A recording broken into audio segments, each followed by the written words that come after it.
On the bend of the Mississippi River, where the river runs east and west, you'll find the Quad Cities, a bi-state region spanning Iowa and Illinois that is home to nearly 500,000 people. Ranked as one of the most affordable places to live by U.S. News and World Report in 2022, the area boasts a sense of economic security rooted in agricultural innovation, corporate operations, and defense and logistics. Since 1848, the region has been home to the John Deere Global Headquarters, adding to the overall economic appeal of the area, and recent investments in riverfront development have made the Quad Cities a great place to live for many people. But as is true with most places in this country, the safety and security that are the foundation of Midwestern living are not characteristics that are available to everyone who calls this place home. And this is especially true when it comes to the youth. It's a mess. It is a mess. The youth population, particularly the population of Scott County, the county that comprises half of the Quad Cities, is in decline, and yet the youth incarceration rate in both Iowa as a whole and Scott County in particular is higher than the national average. Right now we don't do anything for the youth but build bigger prisons. So what are we doing for them? What are we doing for them right now? The word that's coming to my mind right now is hopelessness. To me, it's just pretty simple common sense. You know, it's the story sometimes of a lot of different situations we get into as individuals, as families, as businesses. If you keep doing the same thing over and over, why would you expect any different results? If you just keep locking them up, why do you expect the problem to get any better? You're not trying to fix it. You're just locking it up and get rid of them. Bad. That's a bad way to do this. But one local organization has committed themselves to finding a different way, a better way to intervene on behalf of the youth in this community. That organization is Family Resources, a social services agency with a 173-year history of caring for the most marginalized people in this Midwestern region. When we as in the collective, movement, built services for victims and survivors of domestic violence, sexual assault, trafficking, what have you, we didn't build it for everyone. In the early years, in the early 70s, it was really built for middle-class white women. And we left people that look like us. And it really left a lot of individuals out. And what we know now is if you look at the trajectory of how we enacted laws, how we put really concrete things in place to address issues around violence, we also disproportionately affected communities of color. And you can see a correlation with Black and brown people, particularly men, being incarcerated along the lines of domestic violence laws being enacted. So what that told us was the system isn't working for everyone, it's working for a few. And to think about tearing down a system that has been built for many, many years and rebuilding it is really, really hard. Change is hard. But if you build a system to make sure that the last girl really can be anyone who is your most marginalized, has the most challenges, has the most disadvantages. When you build a system that no matter what can serve the last girl, then you've built a system for everyone. And so our kids on our campus, the kids that we serve, are the last girls. Whether they're boys or girls, the gender doesn't matter. Those are our last girls because they're the kids that end up in a system that right now isn't necessarily putting them on a path to success.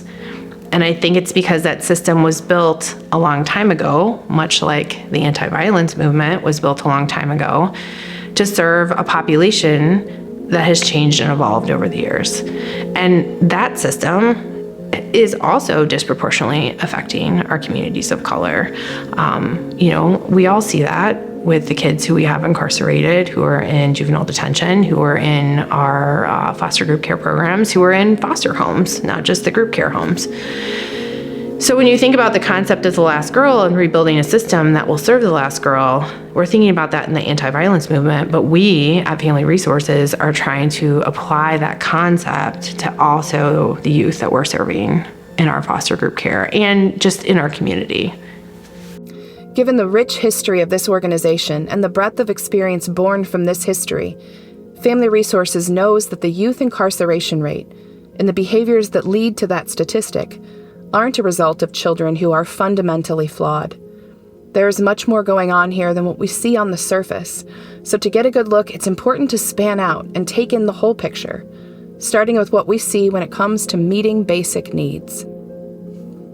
And if you go through and look, there's basic needs still being missed. And if you don't have basic needs, you're going to try and fill those, and probably not in the best way, because there is no community effort to boost those people up and give them their basic needs. I think that's ultimate. I mean, it's education, it's housing, it's food, shelter, I mean, all of those types of things. And we just don't do a good job as a community of recognizing people don't have that on a daily basis. I needed stability. I needed parents, stable parents. I needed a change in environment. I needed someone to help me educationally. I needed food. I needed water. All those things that were available, but I didn't have, or my family didn't have the resources to get all the time. I needed safe housing.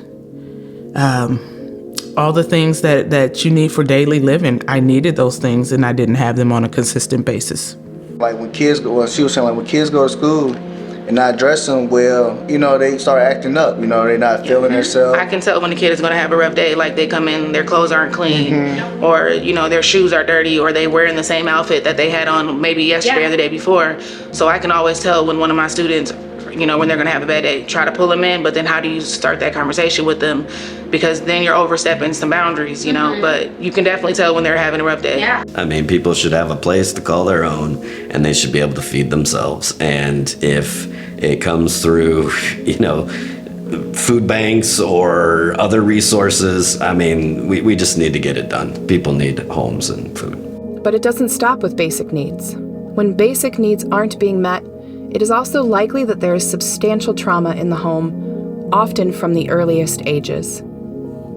You know, the story that you hear, whether it be the abuse at home or you know, just the fighting at night, and not sleeping at night, and you got to counsel them through that so that they can feel better about themselves and be ready to move forward because they're so Can't exhausted. do homework if there's no lights. Right. I think it's to be, you know, we get a lot of kids that we label with BD, ED, behavior disorder or emotionally disorder. And that's simply not the case. I was not BD. I acted out because I was hungry. I wasn't clean. I didn't sleep.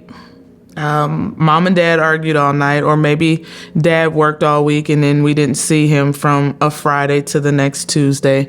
It was just that there was no stability. And then I was the oldest kid, so I felt like I had to be the protector of everybody. Then once my mother was ill from the time I was 9 on up till she's still dealing with her health issues, but I became like the parent in that house, the protector in that house at 9. So. One of the little boys here, I mean, he probably does not think I'm supposed to call him a little boy, he's a teenager, but he would tell these stories about his house growing up, and he'd be like, there would never be any food. Like, if you open the cupboard, it'd just be drugs. There's no food in the house. And like, clearly if that's your childhood, like, stealing somebody's car is not a big freaking deal. Like, you're just trying to figure out, how do I feed my 4-year-old sister, you know? You're just trying to fight through every single day. So that didn't just start like when they're 12 or 14. We have to, as a community, just make a 180-degree turn on how we engage these families. Because if we don't, they will sit. And the problems, it might be a minor substance abuse problem now. In 10 years, it's not. When we had the car theft issues back in 2017, 18, 19, a little bit today, when we had that, we went out and interviewed families and we interviewed kids. And I'd ask a 15-year-old, what are you going to do when you're 25? And that kid would say, I may not be here when I'm 20. These kids go to their friends' funerals on a pretty regular basis, and it's scary. But we need to get to these young kids and these at-risk families way before that, before they give up hope. If we can invest them in the community, it's going to be hard for someone to get them to hop in a stolen car or to carry a gun to school. They have to be invested, and they have to be invested honestly and in a way that they really feel that someone's looking out for them and they have and is looking at their strengths as well as their needs.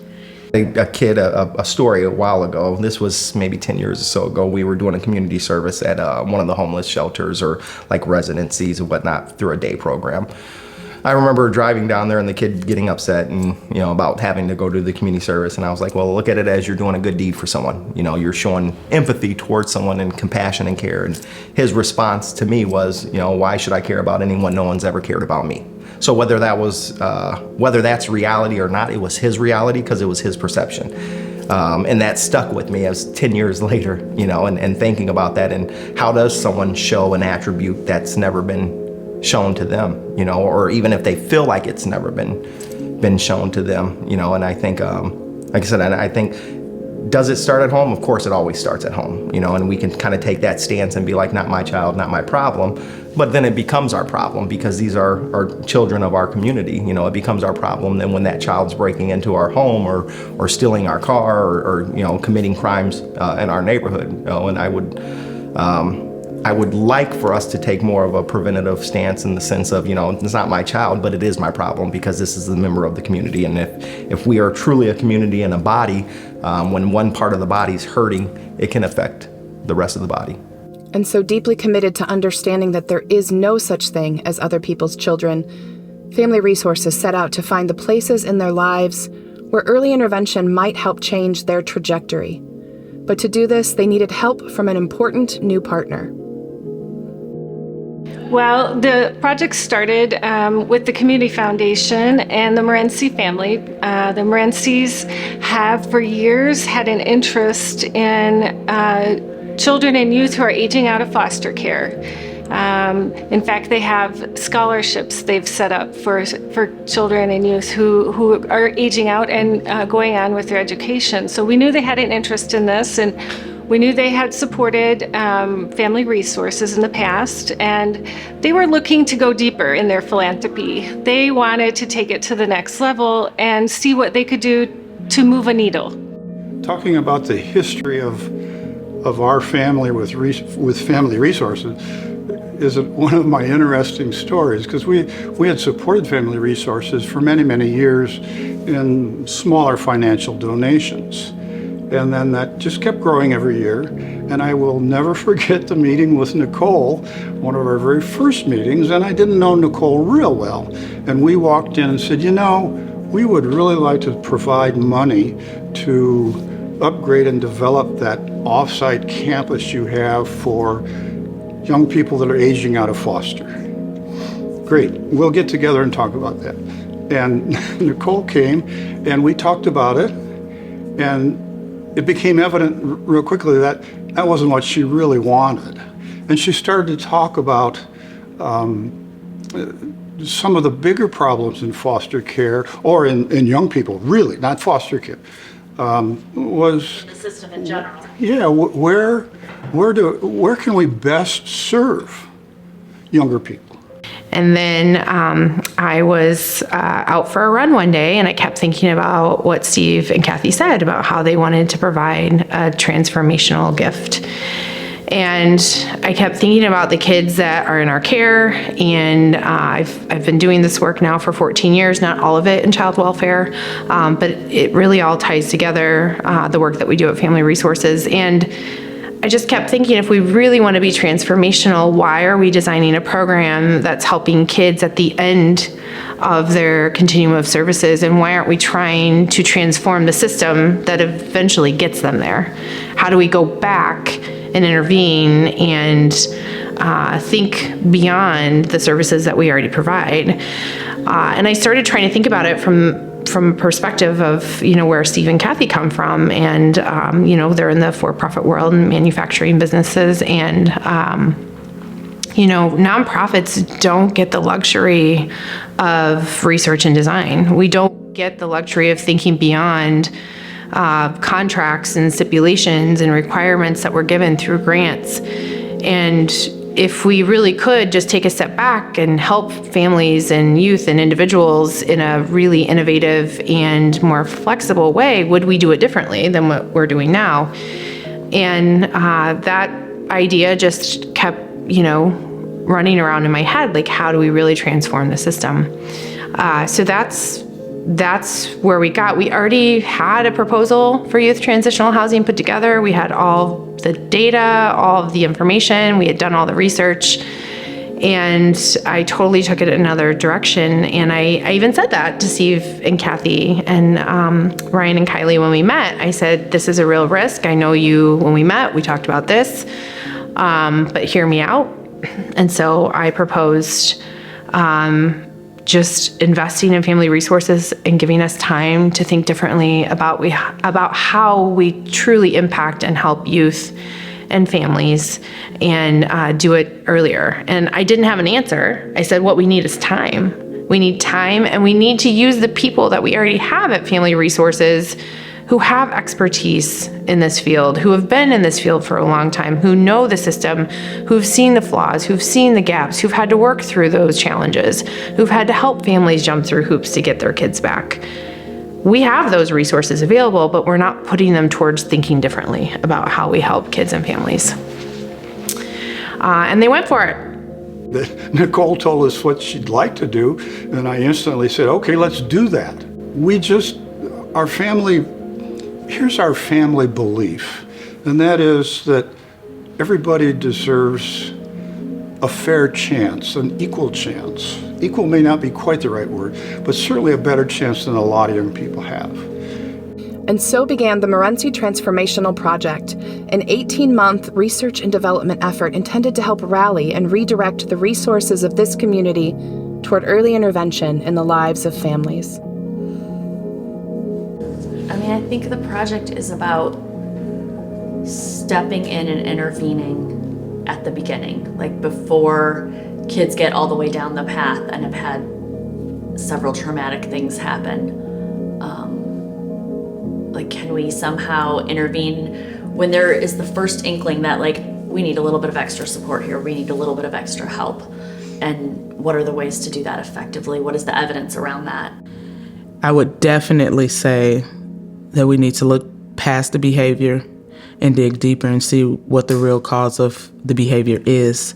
Look at the conditions of the home, look at the conditions of the parents before them. I think we need to go further back than what we are. We are on the surface layer, and I think there's so many layers of things that could be affecting the behavior of not only the family, but this child that we're looking at. If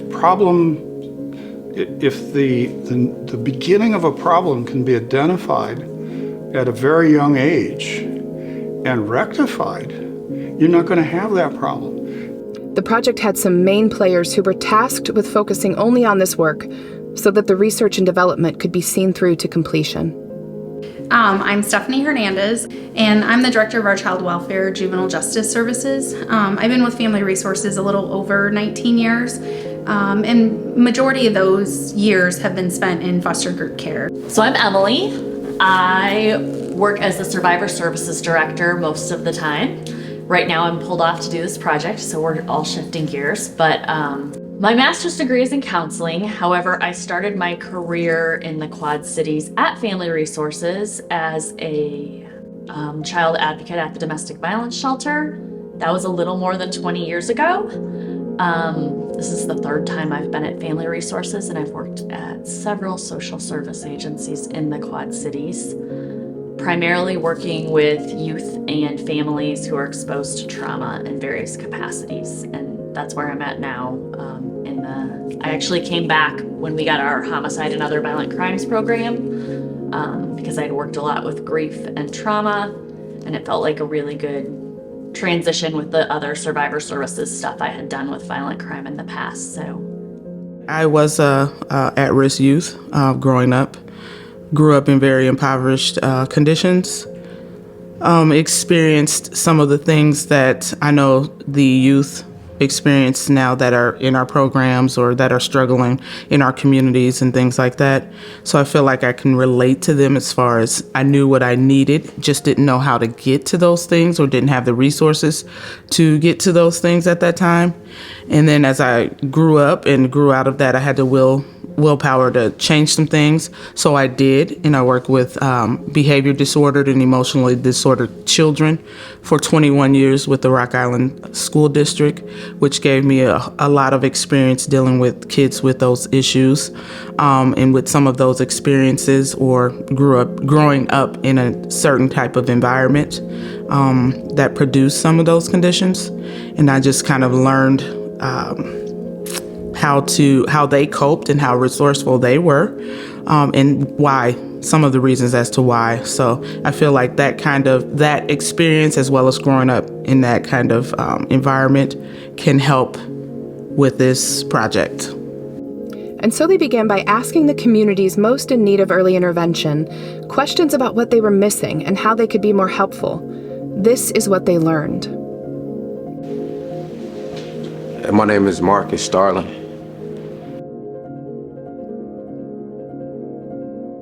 Group foster care is a contract with the state of Iowa, so there's about 15 other providers across the state, but we provide court-ordered residential services to youth, typically between the ages of 10 and 17. So they're court-ordered, so it's not voluntary, so kids don't come here like summer camp and they're excited to be here. They're coming because of the reaction or the behaviors that have resulted from the trauma they've experienced. In their home, in the community, in school. And so typically they're here for about 6 to 8 months. We provide therapy services, survivor services. So we address their trauma, their mental health, their behavior issues. We ensure that they're going to school, their medical care is being taken care of. 2008 North Park Mall. Allegedly, I was accused of discharging a firearm and injuring another person. And the results of that was I was sent to the Annie Whitmire facility, the Leslie program to be exact. Well, I wish there was more, things for me to do that was affordable because, like basketball, football, all the regular things kids like to do. Some families is not fortunate as other families where they can't afford jerseys or can't afford camps or nothing like that. So if the community all came together and opened up some type of rec center or something that, that help kids out that need, help in them areas, I feel like, that part would have helped me a lot because, my mom didn't have money and stuff to, spend on, certain things like basketball shoes and basketball jerseys and stuff like that, and like I said, camps and all that. So that kind of like made me like go more towards the streets and find things to do in the streets where there's nothing good to do in the streets. So if we just had something that was affordable for the kids that's in need, I feel like that'll help out a lot. Hi, I'm Desiree Miller. Hi, I'm Keith Sutton. So at my daily job is working with at-risk youth. So my job is to keep them in school, make sure they're showing up, checking their attendance, checking grades. If they're on probation and the intermediate level, then I'm basically making sure they're there, making sure they do community service and bring counseling, providing anything that they need while they're in the building. So I work down at Scott County Detention Center. So what my role is more counseling, more trying to get kids back, on their feet, basically trying to get them reality, make sure, maybe help them with, try to do a job application, help them with resume, just little minor stuff like that. Because some kids not there long, so we really just try to build a good relationship and try to feed them positive things and just, tell them what they can do and try to give them that resource and that network they can get when they get out the juvie. So we try to help them with outside sources, and it can be with the Y Achievers, it can be with the Y. It can be helping them get a job when they get out, or maybe get a referral so they can go to Safer Foundation and get their HISET, so stuff like that. So I think resources to have their kids looked after and taken care of when they're at work or when they can't be at home with them. I think that's the biggest thing, is them making sure that they feel supported when they go to work and they know that their kid is in a safe place until they're able to get to them. I think that's the biggest thing. Programs, they need it. I mean, like you say, mom want to know their kids safe. They want to make sure their kids eating, stuff like that. So they need protection. So the programs. I know growing up, we had a lot of different things like the Solutions program, which they are bringing back, but it's a little harder for the kids to get into it, but they're starting to branch out again and go back into the schools like it was when I was growing up. I don't think there's a lot of activities, like most of the kids are involved, or they like sports, but some of the kids get into trouble and they're not able to stay on the sports teams in school because of all the stipulations to it. So therefore, the one thing they actually enjoy is getting taken away from them. So they've turned to the streets or hanging out with friends and not, doing school and things like that. So I think that we need to start bringing back more extracurricular activities for the kids outside of school.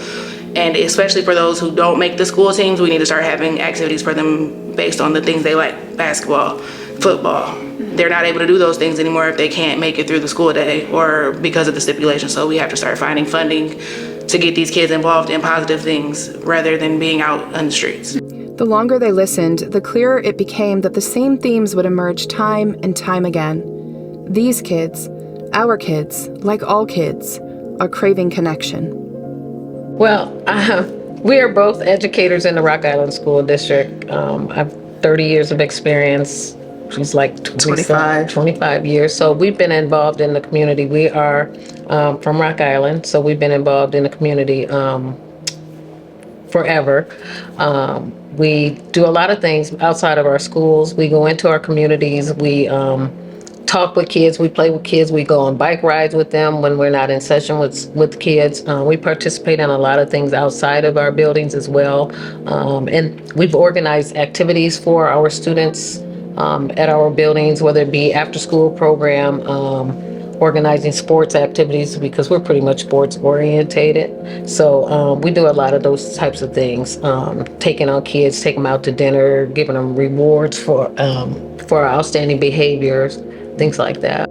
We do a lot with the poor community. We give away a lot of shoes, a lot of clothing, a lot of hygiene products. So we also take them in, get their hair done.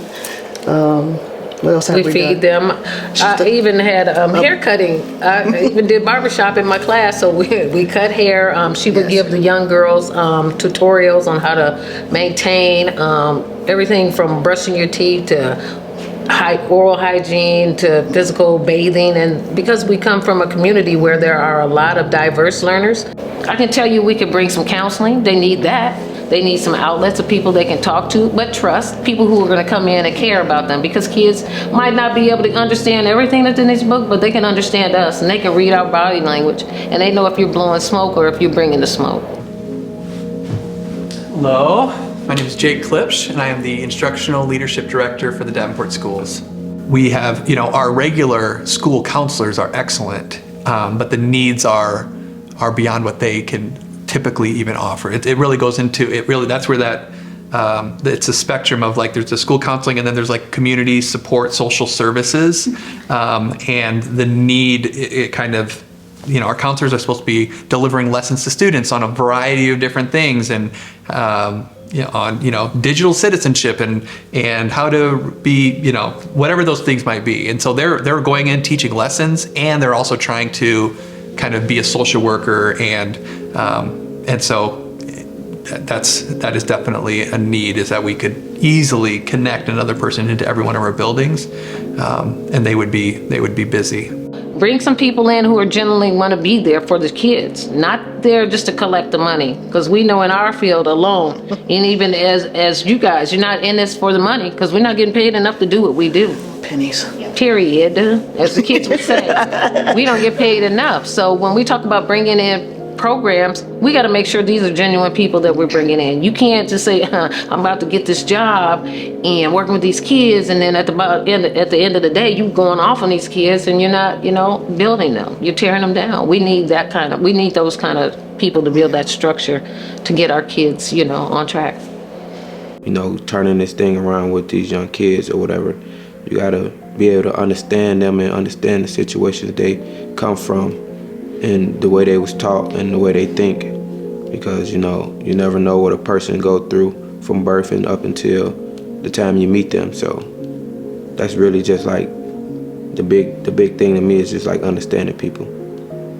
I think that's a big thing too, just being able to relate, finding somebody that's able to relate to them, because I hear a lot that I'm able to do this because these kids respect me, because I look like them, and it shouldn't be that way. It should be, everybody should find a way to relate to these kids. If you're working in this field or, you know, doing anything with these kids, you should be able to relate to these kids, because otherwise, why are you in this field if you're not relating to them?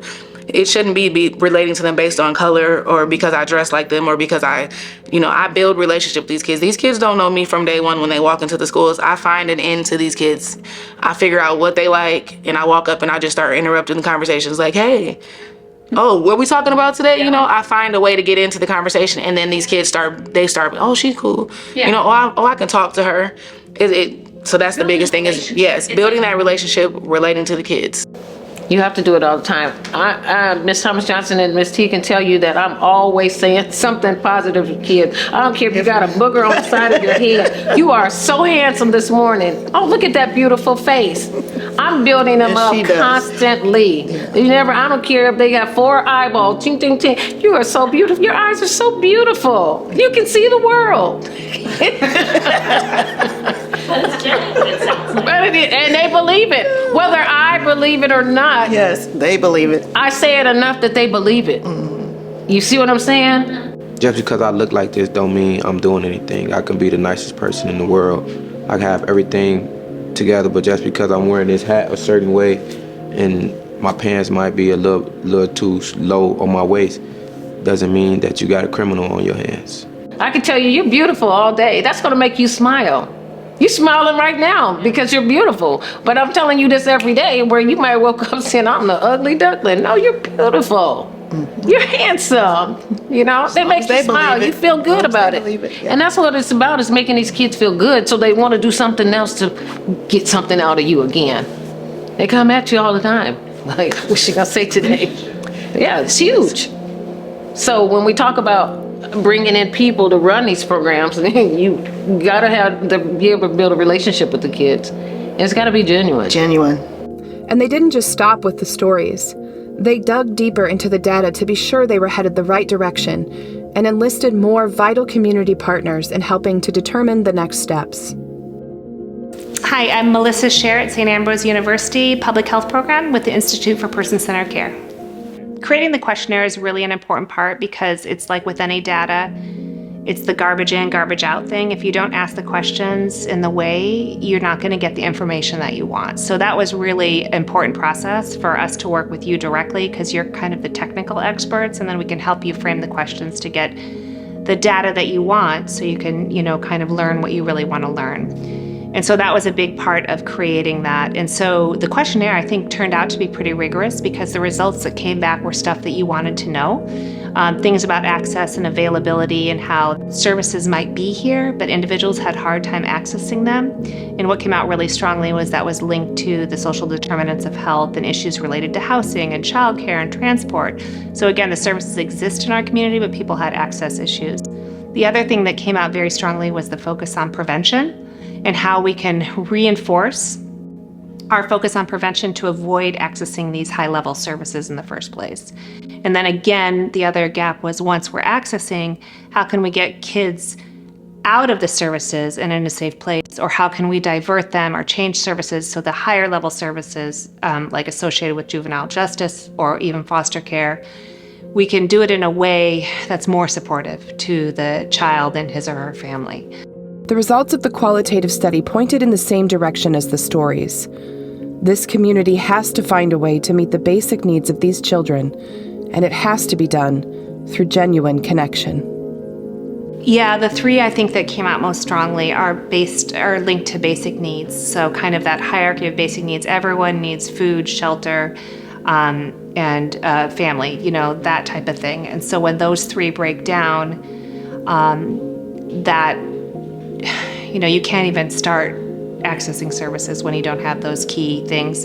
I think the other thing that came out really strongly was the importance of mental health and having services, and that whole access thing again, like, okay, well, if this is happening to my kid, where do I go and where can I get it immediately? I don't need it tomorrow, I need it now. And so that quick, responsive access for those higher level services. And I think the other thing that came out is that whole juvenile justice piece related to gangs and preventing, and some frustration saying, I needed this prevention to happen earlier, and now I'm like, what can I do now when it's already happening and my kid's in that cycle and I can't get him or her out of that cycle? So that really strong prevention piece, I think, came across really strongly. They also spent time listening to the people inside the juvenile justice system, people who also see the importance of early intervention. I think right now we need to find a way to wrap our arms around at-risk families and kids who are showing the need. If we don't develop that, we're going to be having the same interview in 10 years, only it'll be some new Scott, I'm sure. I'm really saying, how do we have a paradigm shift where services don't come with a stigma? But I think that's a big start. But then we would change it by being assessment driven. If you don't look at a behavior and look to see what's behind that behavior, the first few times with a youth, you're beginning to lose them. All of a sudden, they're feeling like they're not good enough to be in that school or that classroom or that center, and then that just builds the wall. So I think what we really need. We need to be assessment driven on the back end, because those are our neediest kids that need the most dosage and the most focused treatment. So we need to assess those kids, get them in, get them out. I want to go back to the day when a kid went to a residential and it was the first time and they went back home and it stood a great chance of working out. Yeah, this is one thing I've always said about law enforcement is we're really good at responding and investigating crime in the short term, but we're not really great at long-term walking with victims and providing resources in the long run. And that's another thing that I value, partnership with Family Resources, is that you guys are able to do that. And having this relationship, being able to call and say, hey, Emily, can you hook these guys up with this? It helps everybody in the end. Especially what you guys do with the victims of homicides. When I was able to go to the Day of Remembrance celebration, and just to see that relationship that your staff have with, those are some of our most challenged citizens in our community, that they've gone through so much trauma and will continue. It doesn't get any better, but due to the resources that you have here at Family Resources, you are walking with them through that journey. As the project neared completion, the people involved had the opportunity to reflect back on lessons learned and to look forward toward the path ahead. There's stuff we can do. Like, it's not just research in a bubble. Like, there's action we can take from this to improve our community's health overall. I think the year and a half of doing research and interviews and focus groups and surveys really has validated what we knew to begin with, that when families' needs are unaddressed, it creates a domino effect for the children that live in the home. And I think we learned... And for generations. Yeah. Is the part that keeps coming up. I think we learned that our guts were right, and it was just affirming and validating to know that the way we were thinking was backed up with the research, and the research was local, right? It was our partners, other people in this field, people who live in our community. So when we try and explain to funders or systems, we think we need to do it differently, we have the research to back it up. We really do have the research to back it up, and it's right here from our community. I think we also learned that we're not going to move mountains or do anything differently without our partners. And that has been, that's been my favorite part, really, is working with partner organizations and seeing how if we all are rowing in the same direction, we really can enact huge system-wide change. And I think there's more to come. I think we have just tipped the first domino. My hope is that as this project kind of reaches final completion, that we're able to meet with legislators to show the work that we did, provide our report. We also have a documentary that we're doing, and be able to kind of help open their eyes to what's the reality for the kids and families that we serve and the kids and families that are in our community. And then where could maybe they assist with some funding? Because all the research is capable of doing is pointing in the right direction. It is up to the people of this community to pave the path forward, which will require more time. Come support these kids. Come support them at school, detention center, here, at home, the Y. Just come support these kids, come help them out, talk to them, ask what they need. We need more leaders. We need more people to step up. Please step up. More talent. Bring some people in who are genuinely want to be there for the kids. I think life is about relationships, right? It's about knowing people. And more treasure. There's no money for these things. A lot of things are getting cut. Like I said, in the school, all the extracurricular activities were being cut because of the money. Mm-hmm. So if there's no money, there's no way to do it, because I mean, you can have people volunteer their time, but how many people are going to be able to just volunteer their time?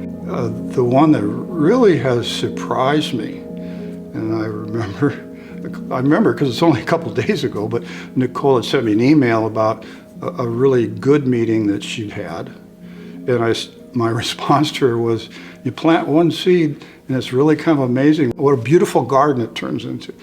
And that's maybe one thing that we really want to be involved with as time goes on, is how can we, our family, be an asset in spreading the word and hopefully getting other people to want to be a part financially of what we're trying to build.